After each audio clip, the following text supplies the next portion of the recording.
Welcome, my beautiful Limitless Wealth Reserve individuals.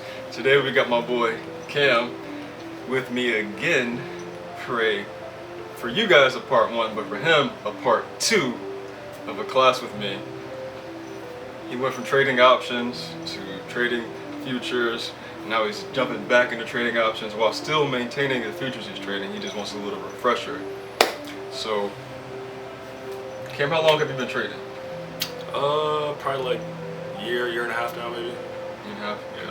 Yeah. Good profitable trades? No. No. Overall, no, but within the year and a half, yes. For sure, yes. Okay. And do you see most of your profits when you trade options or when you trade futures? Options. Okay. Which one allowed you to learn more? Futures. Futures? Yeah. Okay.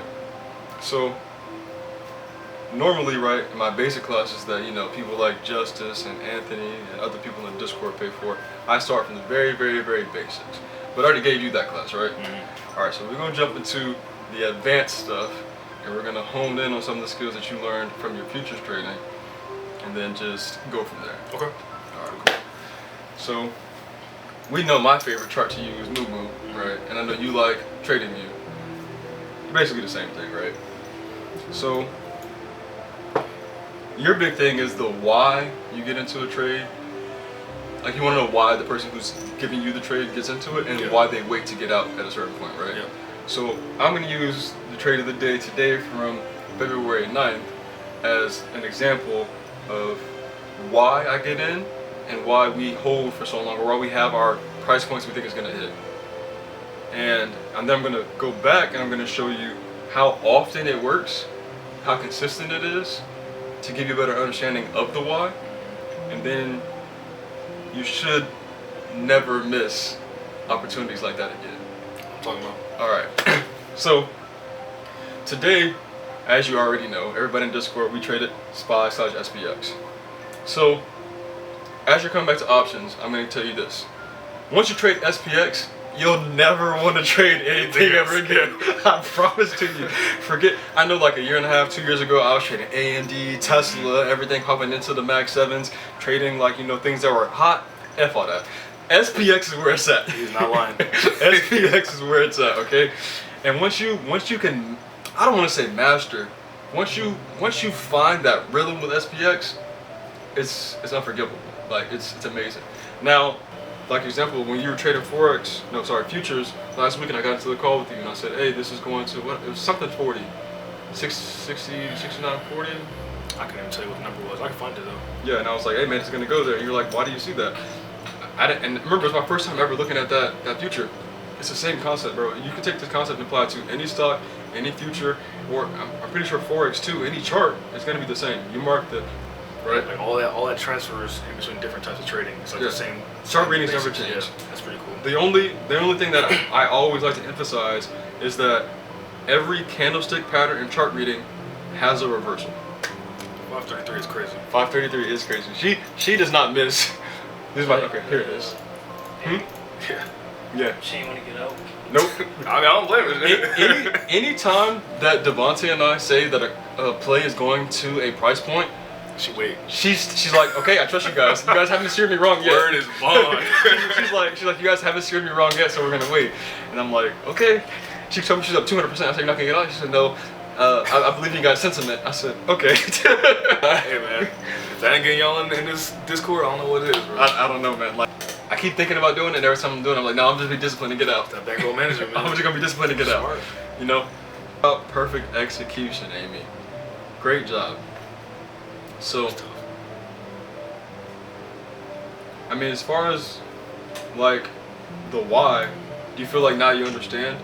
I will say in this instance, and maybe it could be a couple things. Maybe because we're looking at it in hindsight, or maybe just because this was like a really good example of like perfect charting, what you're looking for. Like, this is a good one to look at, but like I guess my worry when I'm looking forward to learning more about is like the time where it's not as obvious as this right here, where it's like kind of like I'm glad you bring that up. Like So let's go back till Friday's trade. Okay. Mind you, these levels are already marked. Okay, we have once it's closed, I got in here, and I rode it to this line, and I got out. And I wouldn't have rode it down because that's a consolidation line. And what did it do? Consolidated. Wouldn't have got back in. Why are you telling everybody that, man? I was gonna do something. That's gonna get cut. That's gonna get cut out the video. I'm telling you. All right, y'all, we're back. Obviously, I cut out the valuable information I just gave Cam because he had to pay for that information. And if you want it, you can pay too. So, do you feel like that class gave you better insight on how to trade better and become more profitable? Yes. Specifically, I don't know about anyone else watching, but it took me a lot as far as my journey, where I am, where I'm trying to get. So, absolutely, most definitely. That's good. Being disciplined is the key thing to becoming a profitable trader. And as we spoke about before the camera turned back on, when you reach certain points in your trades and you're up, significantly past your goal, and now you say your goal is 20%, and now you're trading up 100%, and you're getting ready to get out, but you see your 100% jump to up 150%. Now you're like, ooh, shoot, I can go to 200, I can go to 230, 250. That's how you go that's how you turn a winning trade into a losing trade. That's how you go from a profitable trader to an unprofitable trader. You're up 150%. And I like to use these numbers for a reason, but let's just say it's because they're whole numbers, right? If you're trading with $10,000 and your goal is 20%, and you take that $10,000 and bless you, and your trade goes up to 100% or 150%. I'm not saying settle for less. I'm just saying be disciplined. That's 130% more than what your goal was. You won. Take your percentage, take your wins, get out, be done trading for the day. Take your emotions, whether they're happy or sad or whatever, out. Watch the charts, have it in your watch list, see how much you could have made. Cool, identify it, keep it in mind for next time when the charts look identical to what they look like that day, and then try it another day. Being greedy is not how you win and you stay profitable. That's not how you are able to afford your dream car or other investments or vacations. It's not how you do it. You must remain disciplined when you trade.